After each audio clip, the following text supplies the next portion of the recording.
कुछ सुंघेले सुंघाइले, अरे कुछ खाइले खियाइले, कुछ सुंघेले सुंघाइले, सुंदर समाट चढ़ी पटाइले, मोर लागिन ताबीज बनाई दे।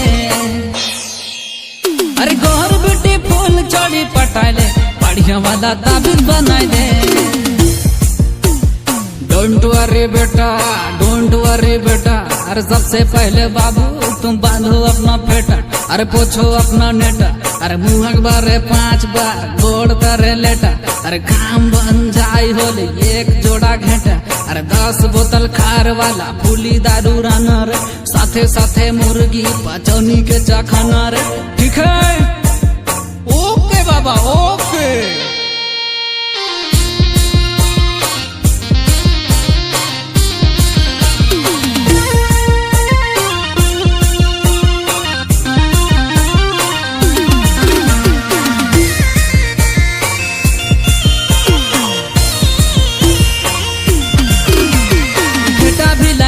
बाबा दारू भी लाना, अरे संगे संगे मुर्गी पचौन भी लाना, अरे घेटा भी लाना बाबा दारू भी लाएंगे, अरे संगे संगे मुर्गी पचौन भी लाएंगे, अरे कुछ खाइले खियाइले, अरे कुछ सुंघेले सुंघाइले, अरे कुछ खाइले खियाइले, कुछ सुंघेले सुंघाइले, सुंदर समाट चढ़ी पटाइले, मोर लागिन ताबीज बनाई दे।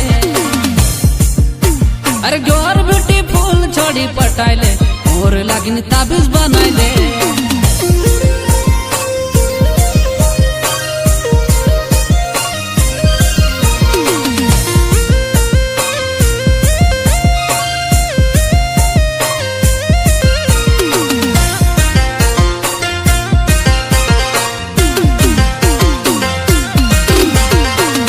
बाबू दूर करते हैं तेरा टेंशन, छोट मोट सड़ल गाड़ल तेरा सारा गम, तोर नानी के कसम, अरे छम छम छम जय घुंगरू बाबा। मोट चाहिए मोट पटेगी, पाथर चाहिए पाथर पटेगी, करिया चाहिए करिया पटेगी, गोर चाहिए गोर पटेगी। 500 के 4 नंबरी बाबा को तुम दान करो, तीनों मुँह अकबर बाबा को प्रणाम करो। अब जाओ बाबू जाओ, बाबा को भूल जाना, अरे छोड़ी के चक्कर में बर्बाद हो जाना।